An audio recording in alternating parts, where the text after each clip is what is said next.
This footage hides a disturbing secret. The couple cheering in the stands is Celeste and Stephen Beard. They are attending the high school graduation of their twin daughters, Jennifer and Kristina. Now look closely at the woman sitting alone in front of them. Her name is Tracy Tarleton. From the outside, she looks supportive of the twins clapping as they walk across the stage. But what the girls don't know is that just a few months before this footage was taken, Tracy was released from a psychiatric facility and has been meeting with their mother in secret, plotting a violent crime that will force the two teenagers to run for their lives. She's very scary. There wasn't enough locks on the door for the two of us to feel safe. We were scared to death. We thought she'd kill the girls. You better get your home tonight. You understand that? Because if you don't, you will be sorry. It's 1993. 13-year-old Kristina lives with her mom, Celeste, and her stepdad, Stephen, in Austin, Texas, while Jennifer, Kristina's identical twin sister, lives with their biological father, Craig, in Washington State. The twins' parents went through a lengthy custody battle after their divorce, which ended in the twins being separated between both parents. Living hundreds of miles away from each other was difficult for the girls because they were each other's best friends. I missed her a lot. I missed Jen a whole lot. We were built-in friends with each other. I would not know how to be a regular sibling. You know, it's always been nice to have someone that knows exactly what I'm going through. It was definitely hard not to have my other half. It's July 1996. After 3 years of living apart, the twins have finally planned a summer trip together, reuniting at their grandparents' house in California. They're really excited because it's the first time they have seen each other in over 2 years. Her and I never skipped a beat. Laughing so hard that we were crying, and I just couldn't believe that we were actually back together again. However, things take a turn for the worse when Jennifer tries to call their father, Craig, to let him know they've arrived safely. But no one is picking up the phone. They keep trying to call, but still no answer. After 2 days of not talking, the twins received the news that their father has been found dead in his home, leaving behind a handwritten letter. He had been quietly struggling for years, leaving his daughters asking themselves why he would do this. The twins are in a state of shock, but was supposed to be only a 2-week reunion. Turned into Jennifer suddenly moving in with Kristina, Celeste, and their new stepdad, Stephen Beard, in Austin, Texas. At first, she had a hard time adjusting to the change, but when she met Steve Beard, her new stepdad, he was surprisingly very welcoming and loving, showing a lot of attention to his new stepdaughter. When I first met Steve, he was just so sweet, which was a relief, you know, because he was technically my stepdad. On Sundays, it was really special because Steve and I would always go to breakfast together. I was very grateful to have his relationship. After years of living together, the new blended family from the outside appears to be living a happy life. The sisters have just started their senior year of high school, and they, for once, have a stable father figure. Stephen even formally adopted the twins, giving them each a special family ring. He had always wore his. He just gave it to us after he adopted us, and we thought it was the coolest thing. I mean, I was definitely moved that he had this special ring made, and I mean, just the adoption alone, you know, I felt pretty connected to him. But everything changes on October 2nd, 1999 at 2:30 a.m. Jennifer is staying with her boyfriend while back at Stephen's house, Kristina is asleep like any other night. When all of a sudden, Kristina's bedroom door swings open. The lights turn on, and my mom is running through the door saying, "Someone's at the door." And I'm like, what is going on here?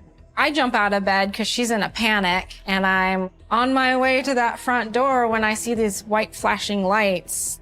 Kristina is in a state of shock, not knowing who is outside or what they want. So she runs to the phone and calls 911 in a panic. The girl tells them that there is someone banging on their front door, and sirens are blaring outside. With lights flashing all around their home, the 911 operator tells Kristina that the people outside are the police. Moments earlier, the dispatchers received this 911 call from someone else inside the house. What is going on there? I'm in bed. How did I'm in awful pain. Okay, are you there by yourself? My wife is somewhere in the house. I can't find her. Kristina rushes to the front door to let the police inside. Open the front door, and it's cops. And they're like, "Is your dad home?" And I said, "Yeah, he's upstairs." Kristina hurries to her stepfather's bedroom with the police as her mother frantically runs behind them. The paramedics, they were already working on Steve by the time myself and the police officer got into the room. This was a man who needed immediate medical attention, and they needed to act quickly if he was going to survive. The paramedics try to stabilize Steve, but he's losing a lot of blood. While they scramble to transport him to the hospital as quickly as possible, one of the police officers makes a shocking discovery, a shotgun shell on the ground next to his bed. I'm like, what? Are you telling me he was shot? And they said, yes. And I just couldn't believe it. Kristina calls her sister and tells her what is happening as Steve is airlifted to the nearest hospital. Just couldn't believe what he just said. I'm panicked. I'm definitely panicked. Back at the Beard household, the crime scene is blocked off as investigators conduct their initial walkthrough. It seems like someone went through a side door, which was left unlocked, and went up to Steve's bedroom to fatally shoot him. But before they can start investigating their theory, they need to take DNA swabs of everything, including all family members who could have been in the house at the time of the crime. Kristina, Jennifer, and their mom, Celeste. So at that point, I'm shocked that, first off, Steve had been shot, but I wouldn't have even thought who could have done it. I was wondering if it was burglar or random, but as soon as we walked out of the house, Celeste whispers to me, if the police ask you who might have done this, don't mention Tracy's name. Why would Celeste say don't mention Tracy's name? Tracy Tarleton. 6 months before the night of the attack, Celeste met 45-year-old Tracy.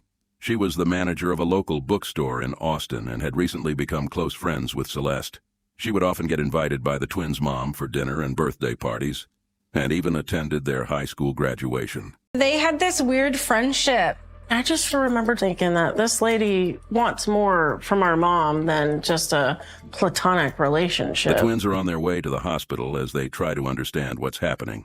They are confused because they were told by their mother not to mention Tracy, but that only raises suspicions in their mind. I was thinking maybe she's protecting Tracy because she thought it was Tracy.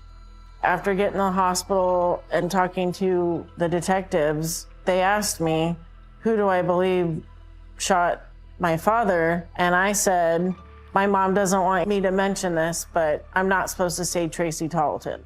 Tracy Tarleton is investigated, and her closeness to the Beard family makes her the prime suspect. But something is off. Without any clear motive, detectives have suspicions that someone else is involved. There was no reason for Tracy to do this completely on her own. Police quickly obtained a search warrant for Tracy Tarleton's house based on compelling evidence. A 20-gauge shotgun shell and the very bullet that had wounded Stephen Beard. They then proceeded to Tracy Tarleton's home and knock on her front Miss door. Tarleton was asked if she owned a shotgun. She said yes. I asked if I could see it.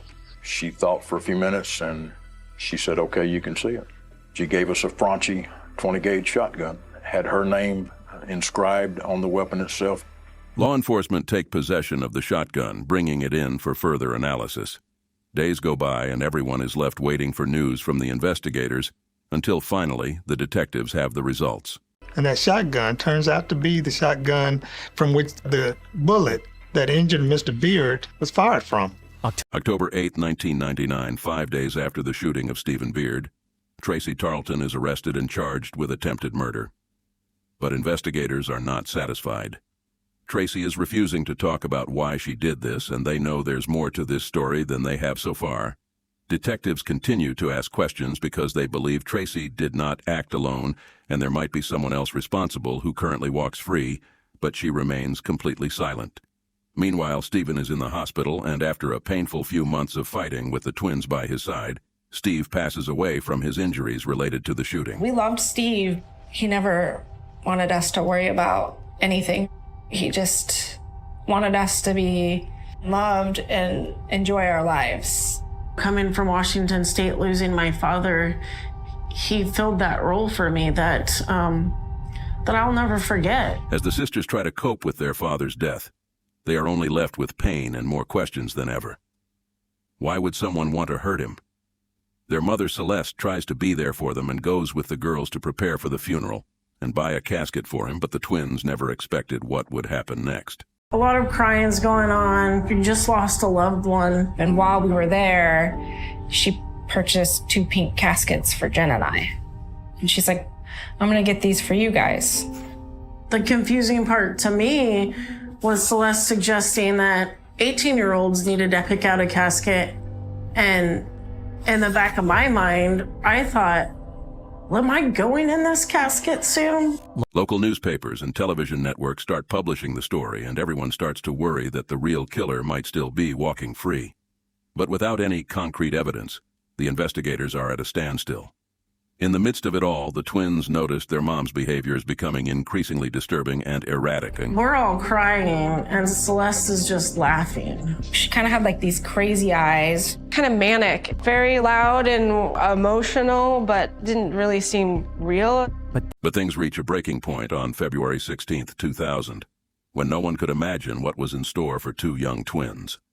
He then said, hey, why don't we all kill ourselves? And all of a sudden, she pulls out a knife. She's holding it like this, and she goes to like kind of lunge. She just stabs herself in the leg.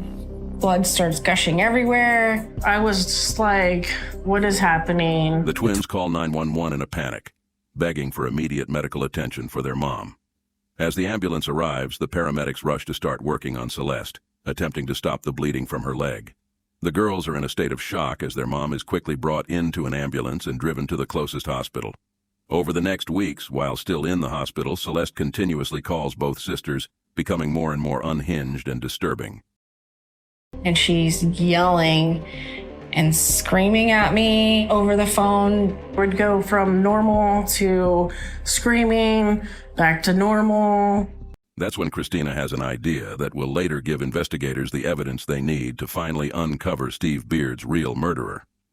That I thought, hey, you know what? I'm going to start recording her conversations because I want to play them back to her. And she'll then hear, like, from my perspective, what I'm hearing and think, oh, that's awful. I can't believe I'd do that.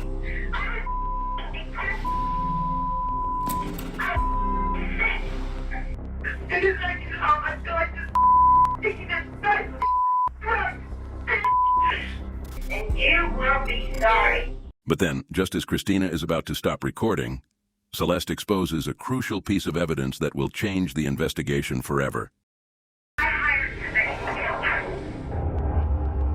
She says, I hired somebody to kill Tracy. I froze. It made it all real, and it made it all unsafe. The twins are terrified, realizing that the pink coffins she bought, the recurring bizarre and violent outbursts, the suspicious death of their father, and now her murder plot for Tracy are all leading to one thing they will be next on her list. Hearing that sealed it for me. Like any sort of doubt that I ever had that Celeste was involved with our father's murder. I don't have any more, and things get worse from here on. Their mom has been released from the hospital, and now the twins are in more danger than ever. At that moment, Jennifer and Kristina's last chance to survive is to go into hiding and make sure their mom can't find them. I cleared out my bank account for Kristina and I to go on the run and not have any trace. We stayed in motels. Everything we did with cash. Celeste was trying to find us every day, trying to find us. All I kept replaying in my head was we are in danger. It was definitely terrifying. Like, we're not coming home from this. Celeste is on the hunt for her daughters. The twins, armed with the taped conversations of their mother's threats, go to the police to obtain a family violence protective order, which is granted. However, their suspicions of their mother's involvement in their stepdad's death can only be confirmed by one person, Tracy Tarleton. This whole entire time, Tracy was keeping her silence, that she acted in this alone. Tracy, who was in prison awaiting a trial for her role in Steve's murder, kept silent until March 2002, when she reads that the twins received a family violence protective order against their mother in the newspaper. In that moment, she breaks her silence and decides to cooperate with investigators, revealing to detectives the truth behind her motive. What investigators have been waiting to hear since the night of the murder, that she did not kill Steve on her own, but in fact, it was Celeste's plan all along. Now, with Tracy's crucial statement and the twins' incriminating audio recordings, investigators finally have enough evidence to arrest Celeste for capital murder on March 28, 2002. However, just because Celeste is arrested doesn't mean a jury will find. I felt like if she doesn't go to jail, I was going to be living underground forever. and I wasn't going to feel safe until she was in jail. With her on the street, nobody's safe. The twins begin to work with prosecutors, lawyers, and Tracy Tarleton, the woman who pulled the trigger to take down their mother and ensure she never gets out of prison. February 3, 2003, the trial begins of Celeste Beard. In front of their own mother, the sisters need to take the stand. I felt like I don't want to be in the same room with her. I was afraid, oh my gosh, how do I stay strong enough to not waver? Worst thing I've ever had to do in my life is see Celeste staring back at me when I had to sit on the stand and testify to everything that I knew she did. I was conflicted because she's my mom, but I just wanted to make sure that Steve got justice. The twins describe that throughout all their lives, their mom has had severe mental health problems causing violent outbursts and an overall traumatizing childhood. Growing up, her emotions were all over the place. There was a lot of yelling and screaming and nasty phone calls. It seemed normal to us. Jennifer reveals that when Celeste married 69-year-old retired TV executive and multimillionaire Steve Beard, it wasn't out of love, but it was to gain access to his large inheritance. Did Kristina ever talk to you about her feelings about Steve Beard? Well, she said that she married Steve for his money. Did she tell you about what would happen if Steve Beard died? That she would get it all. She would say, why wouldn't he die already? Did it appear that she was looking forward to that, or? Yes. Investigators uncover that after only 6 months of marriage, Celeste had spent over $500,000 of her husband's money secretly buying all kinds of clothes, jewelry, and artwork. Noticed that Celeste had put sleeping pills in Steve's food on multiple occasions, and once he fell asleep, she would sneak out of the house. February 1999, 8 months before Stephen Beard's murder, Celeste also had a psychotic breakdown, taking a gun, pointing it at her own head, and threatening Kristina's life. Because of that incident, she had to be forcibly checked into the St. David's Psychiatric Mental Hospital in Austin, Texas. And while staying at that psychiatric facility, that's when Celeste met Tracy Tarleton. Their mother quickly started to show her a lot of attention, spending time with her, and ultimately developing a close, intimate relationship. After building all that trust, Celeste's real plan can be put into action. She could now manipulate Tracy. She expressed to me that she wanted the sexual relationship with me, which I also wanted. Celeste had been setting up Tracy, saying, Steve is abusive to me. He's so horrible. And Tracy believed that Celeste was really in trouble. Celeste Beard, I don't think ever loved, maybe didn't even like Tracy Tarleton, but she was willing to engage in a lesbian relationship in order to get what she wanted. I just saw this woman that I loved in a desperate situation, trying to find a way to survive this man that was so awful. Celeste said to Tracy, I cannot live any longer with this abusive husband, but Steve wasn't abusive.